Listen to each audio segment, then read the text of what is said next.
This time of year is when I work with a lot of my clients on planning for the next year.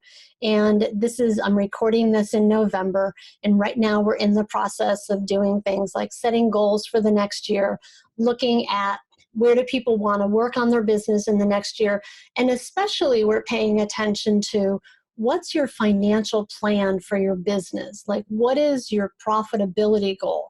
And one of the things that I notice is a lot of times we set goals for revenue, but we don't necessarily set goals for net profit or even cash reserves or planning for what's the profitability I want to make in my business.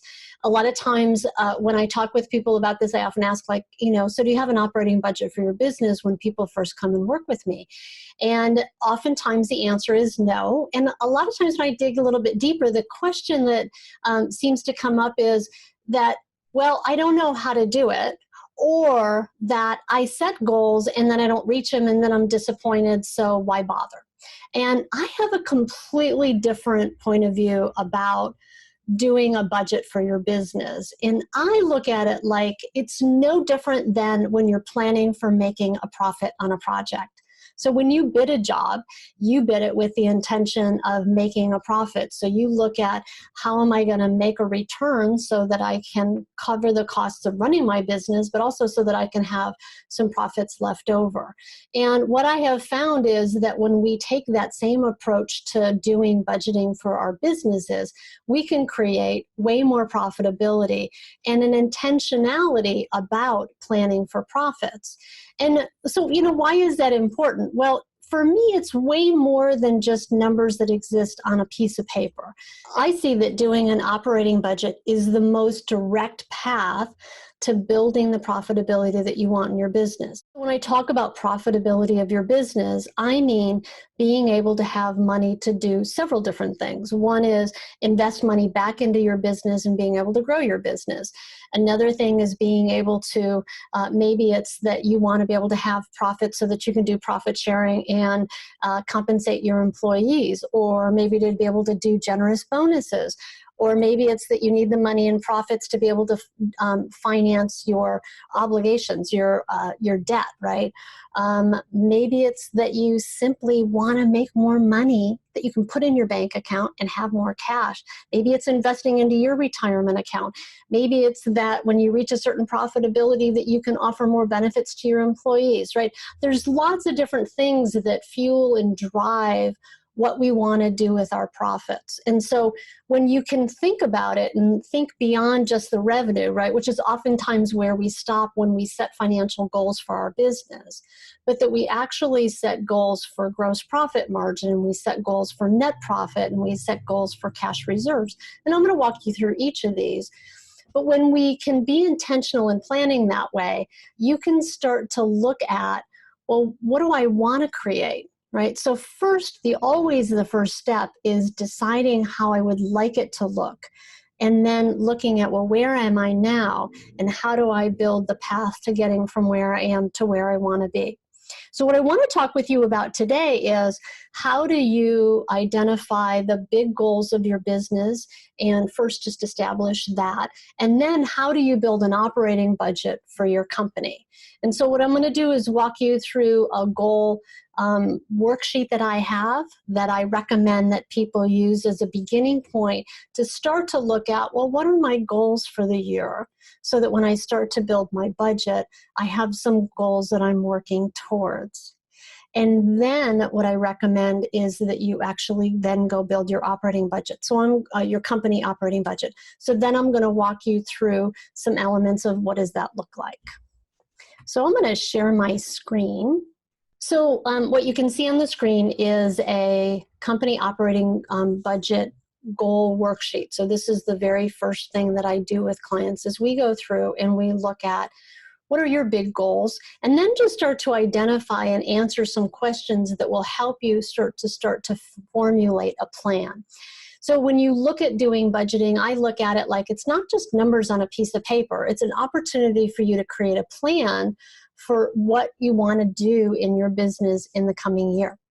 So the first thing that I do is we ask the question, what's your revenue goal, right? That's usually a number that everybody has. So you set a revenue goal.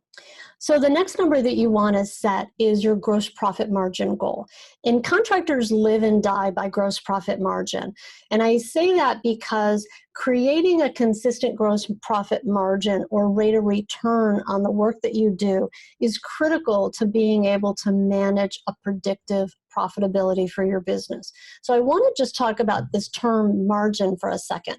So margin by definition it's just a percentage. It means the rate of return on the work that you're doing. So in other words, it is the percentage of return that you get for your revenue less your cost of goods sold. That's your gross profit, and the margin is the percentage. Now, the reason we want to manage to a percentage as opposed to just dollars is that percentages are what I call the great equalizer. They will stay the same no matter what your volume is. So if your volume goes up or your volume goes down, percentages are the great equalizer. In other words, you want that to stay consistent for your business.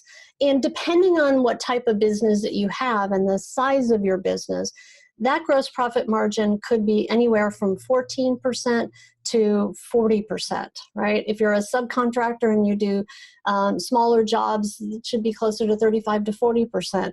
If you're a large contractor that does multi-million-dollar projects, $5-6 million, it's probably going to be closer to 14%, right? So it depends on the type of work, the size of work, the type of company that you are is going to vary. And one of the easy ways to be able to see what's my history is to go look back at your last 5 years of financial data, pull that out of your software, and go see what's my average gross profit margin that I have done, and maybe look at if you should be increasing it. And I'm going to talk a little bit more about that as we talk more about this whole thing about doing budgets. So the next number that you want to set a goal for is your net profit margin goal. So this is what's your rate of return on the very bottom line. Now this has some standards that you can use as some goals and some targets for your business. So net profit margin, a company that's run well is 8 to 10%. A company that's run really well is going to be 10 to 12% net profit margin. Now, let me make a few distinctions here because that's after your salary, right? So as a principal, if you're a sole proprietor, that number is going to be much higher. And you want to include, when you look at overhead costs for your business, you want to include a salary for you. So that 10 to 12% goal is after you've paid yourself a salary. Okay, so the next number that you want to set a goal for is cash reserves. So a good rule of thumb in cash reserves is to have 3 to 6 months of overhead expenses in cash reserves. I did not set that goal. That's just kind of a standard in business, that it's a good business practice, that if you want to build a financially healthy business, you put money in reserves, again, equal to 3 to 6 months of overhead. And if you've never done that, if you've never had cash reserves, there's a couple things that will do for you. One is, gives you lots of peace of mind. If something suddenly happens and a project doesn't pay your receivables, you've got money in float. If you've got money to cover that float before you get paid. If you have a sudden gap in billings, there's some catastrophe that happens, work stops, you have something in reserves. There's something that unexpectedly comes up that you have to pay for out of pocket. You have money in reserves. I'll tell you, when the recession of 2008-9 first came underway, that money in reserves saved a number of my clients. So the other thing that you'll find, though, is that two other things. One is you're just going to have more peace of mind about the cash flow in your business, and you'll have less stress about cash. And the second thing it does is that if you go to a bank and you're looking to get a line of credit, the bank is going to look at your financial reports, and they're going to look at certain ratios. And inevitably, people who have a lot, that amount in cash reserves generally have a more financially healthy business that makes you more creditworthy.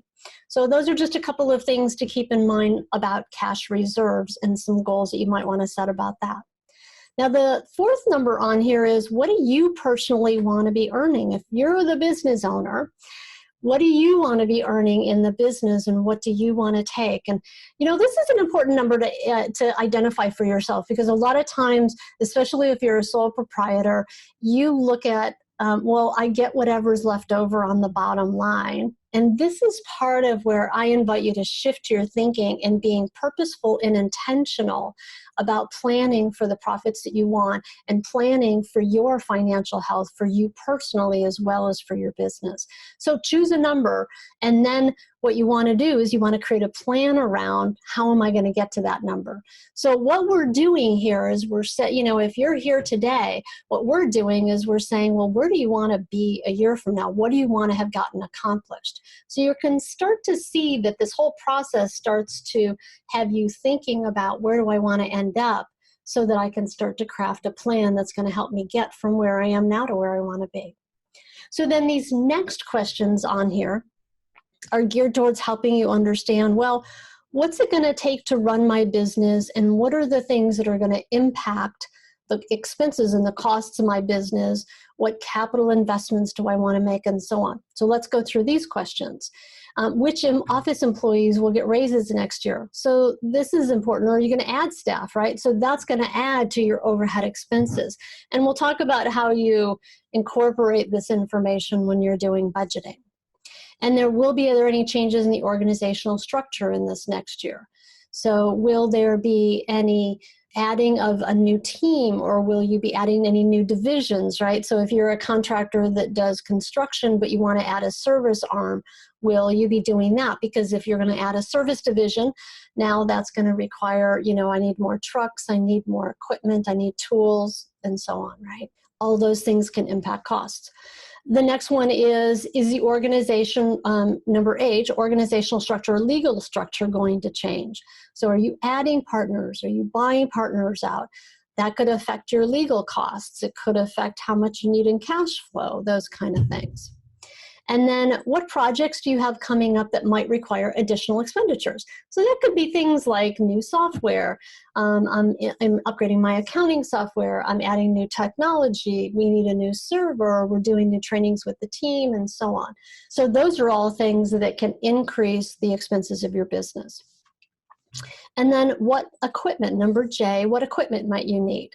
So am I going to need to buy a new server? Am I needing to buy new trucks? Do we need to have new tools that we have to buy that are over $1,000? Those are capital expenditures, and I want to plan for them, because that's also part of what I'm planning for in terms of my profits, right? I'm going to look at my profitability and go, am I reinvesting in equipment with that profit? Am I financing it, and so on, right? And then the next question is, are there any new services or products that we would offer? And are there any other changes or plans that will impact the company's costs this year? So this is an opportunity, again, because I'm looking at, well, what do I want to have happen this year? What's my strategy or plan for where I want to go, and where do I want to be at the end of this year? What's our growth plan? And then the next section down here is there any new equipment or assets that will be purchased? So you're going to fill in this information, and I'm going to show you this budget goal sheet that this references in here in a second. But is there any new assets that we're going to purchase? And if so, how much are we going to need in cash? How much are we going to finance? When are we going to need it? And then the next section is, do we have existing debt that we have to pay down? So both of these things are going to start to let you see, where are the things that are going to use some of my cash that are going to come out of net profits of the business. Purchasing new assets, even if it's just a down payment on a new asset, and also paying down debt, those monies come out of your net profits. And then the last section on this planning goal worksheet is professional fees, looking at what professional fees am I going to have? If I'm going to have my contracts revamped, my legal fees are going to go up. I know I'm going to have taxes done. That's my CPA. Am I going to bring in a consultant or a coach for my team? Am I going to do any special training programs for my team ongoingly? Like an example of that, I have a number of clients that do sales training, and so they have a sales training consultant on there. My training and coaching comes on there. CPA, legal fees, that kind of stuff. Okay, so those are the things that as you begin to look at planning for the next year, this is always the first step to creating an operating budget for your company, because what it starts to do is, you can see, starts to have you think about, what am I going to be doing and what are some goals that I have about where I want to end up at the end of the year. And then when you have all of that, then I recommend that you go build a budget. And when you build a budget, here's a way to be able to do this. So I'm going to first tell you what are the fundamental elements of doing an operating budget, and then I'm going to walk you through the different sections in a little bit more detail. So there's 3 basic sections to your operating budget. One of it is revenue. The next one is cost of goods sold.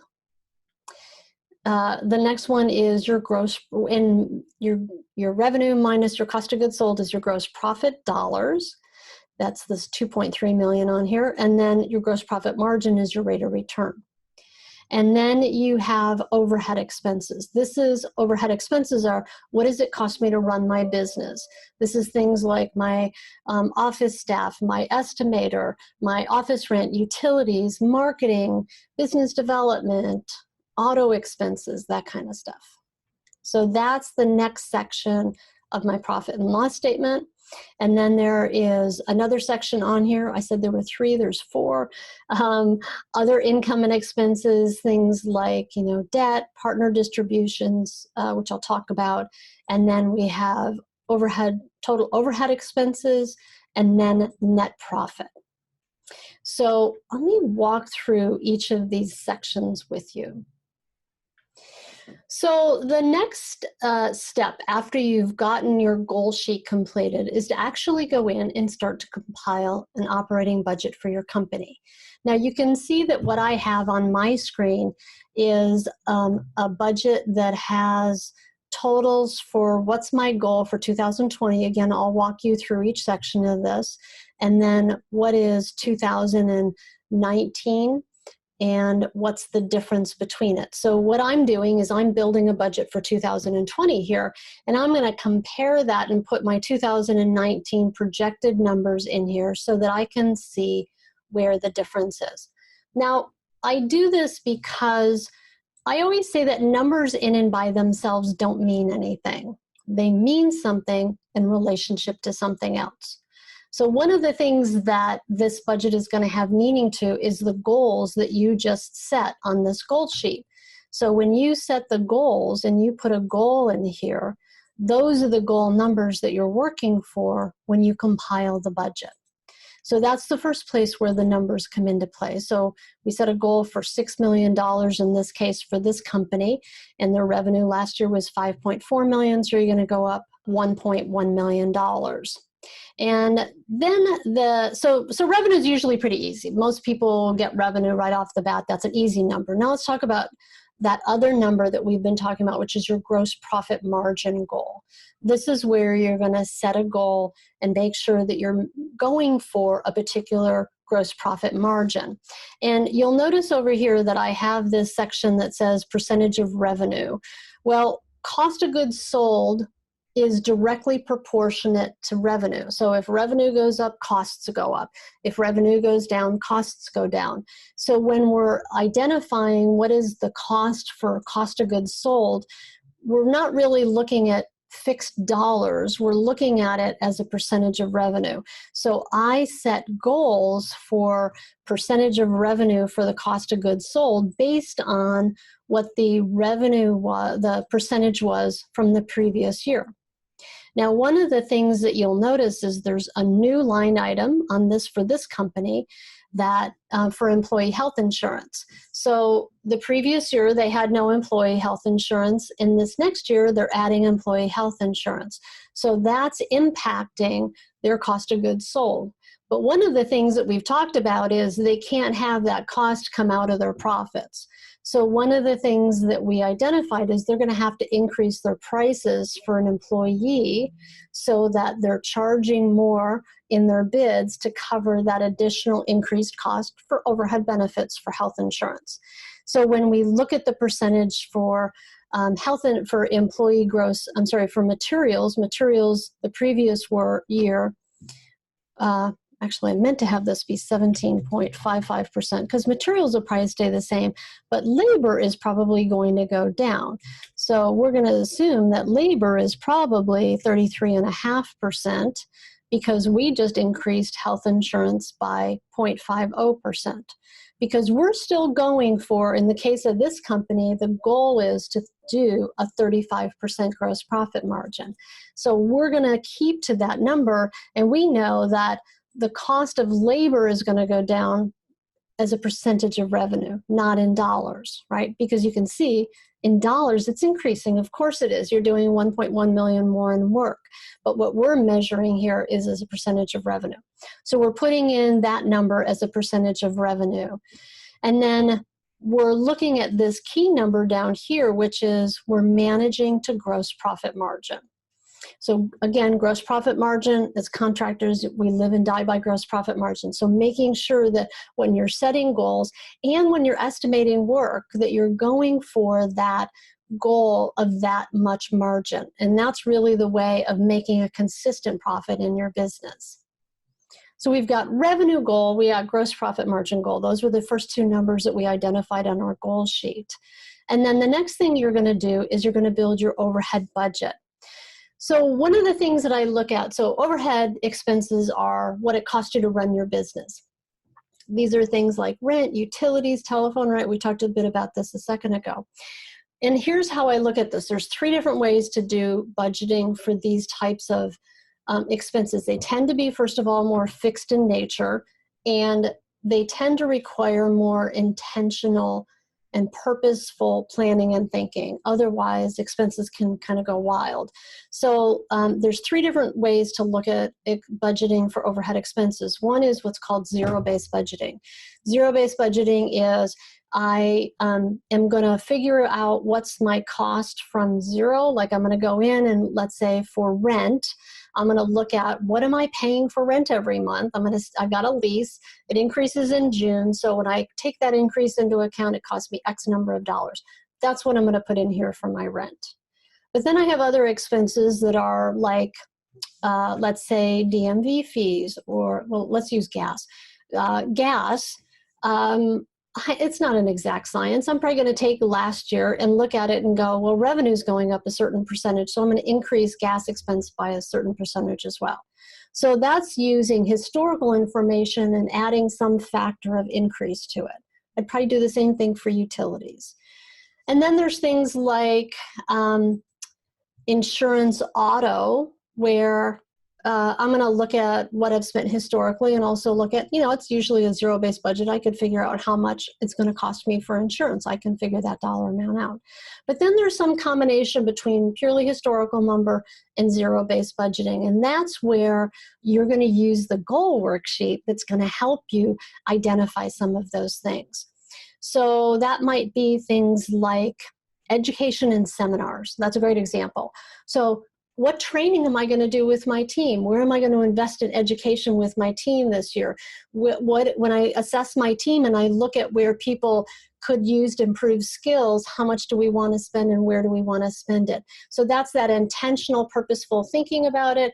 And I'm not really using, I'm going to use some estimate number, or I'm just going to decide I'm going to spend X amount of money, right? So I don't really have an exact number.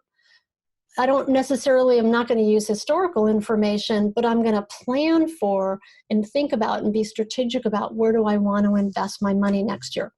Marketing is another line item that's just like that. Like, all right, are we going to improve our website? Are we going to get a marketing coach? Are we going to go on do Facebook advertising? Are we going to build out more social media presence, right? Whatever that is, that's just being intentional and thinking about it and purposeful about how you're going to invest the money. So the thing is to think about your overhead expenses like a combination of what can I look at that's zero-based, what can I look at that's based on historical with a little bit of an increase because it's not an exact science, and where are the things that I want to be intentional and purposeful about where I'm going to invest more. And again, I'll say your goal sheet is one of the things that's a tool for helping you having thought through that process. If you're thinking to yourself just about now, by the way, that, wow, this process takes a long time, I actually go through this process and have people work through it over a couple months. We don't do this all at one time, but it's a gradual planning process. Just like you don't sit down in an hour and estimate a multi-million-dollar project. You would never do that. You would think it through and get bids from subs, and you would figure out, go look at those sites and determine what the scope is and look at the plans, right? And collaborate and figure it out. This is the same thing. And this is just as important in terms of planning for the profitability of your business and the financial health of your business. So yes, it takes a little bit. And, the longer you do this, the more successful you will be.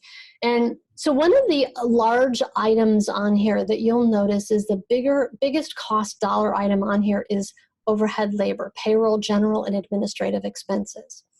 And that is one of the places where you want to do zero-based budgeting. Now, I happen to have this budget template, and I'm not trying to sell this budget template. I'm happy to talk with you about it if you're interested in it. But I actually have a tab on here that literally goes through and looks at what are people going to make, what am I going to have to pay in payroll taxes and workers' comp, what benefits are we going to pay? So it calculates out all of that cost so that it automatically links into this sheet and says, well, this is what it's going to cost me for overhead labor. Given that it's your largest dollar item, and you don't have to do it on this sheet, but just be mindful about it, right? Just do a spreadsheet and figure it out.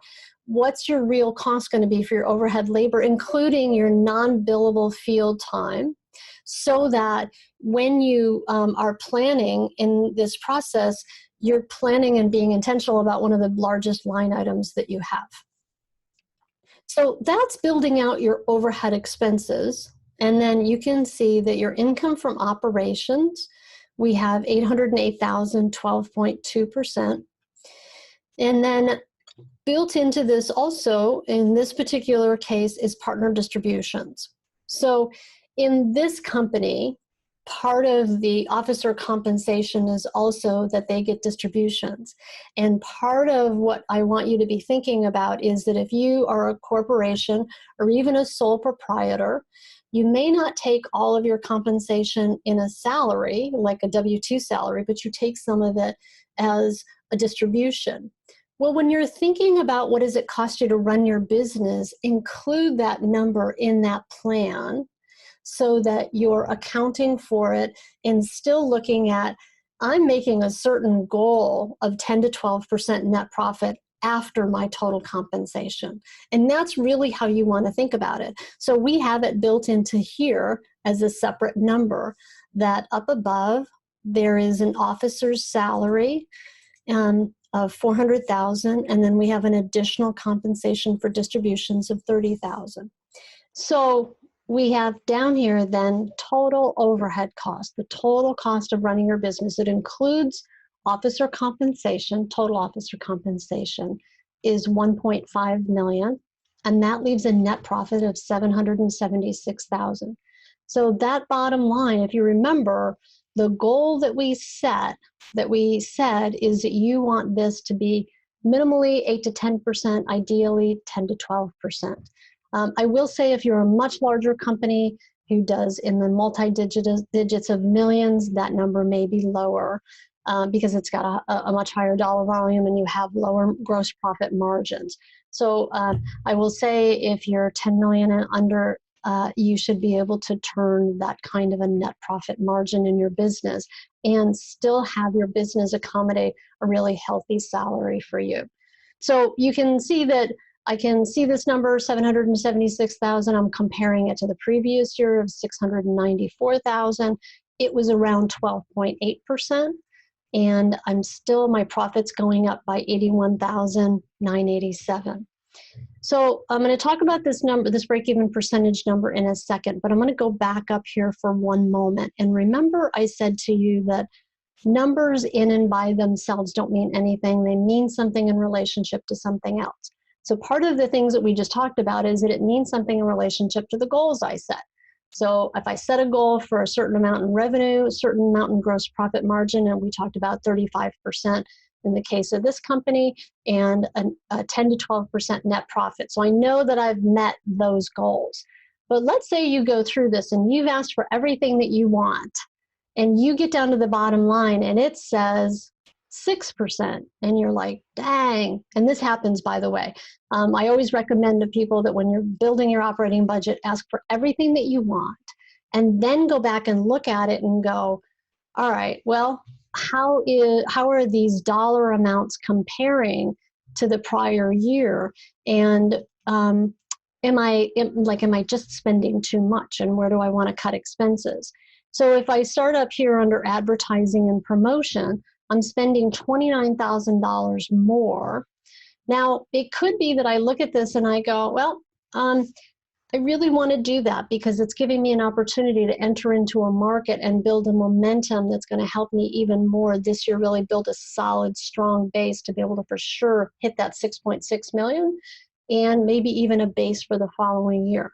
Or it could be I look at this and I go, dang, I just don't need to spend that much money. I just threw those numbers in there, right? So this is part of where you're going to start to look at these comparatively this year compared to last year and notice, hey, where, am I spending a lot more money? So one of the things that I say is that numbers always tell a story. So when I look at this, I go, oh, auto insurance is going up. Is that really an accurate number? Or maybe am I miscalculating there? Or maybe I need to go search for new health insurance, right? Maybe, or auto insurance. Maybe that's just my rates have gone up way too high. Parking and tolls is up 30%. If that's really the case, I probably made a budgeting error there. So I might change that number and go, that's really crazy. But then one of the things that you'll notice that I have, so you can see where there's like little red dots in the corner. There's notes that I put in here when I'm building a budget that tell me what was my basis for putting this number in here. Because trust me, 3 months from now, 6 months from now, you're going to look back at it and you're going to go, why did I use that number? Notes in here are really helpful for knowing what you were thinking about at the time. So this says increase based on last year plus a percentage increase on revenue for this year. Revenue, let's see. So what's this percentage increase? So when I divide that 9,000 by 19,000, that's a 51% increase. Well, my revenue is not going up by that much, right? If I look at my increase in revenue of 1.1 million divided by 5.4, it's going up 22%. So then I might come back and I might actually adjust this number, and maybe it's, 23,000. Oops.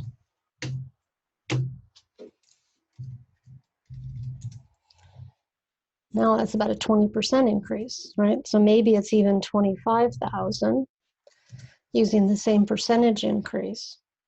That's a little bit high, but if you're in San Francisco, it's quite possible, right? So those are just some of the things that you're going to look at. Auto repair, increase based on last year plus a percentage increase in revenue.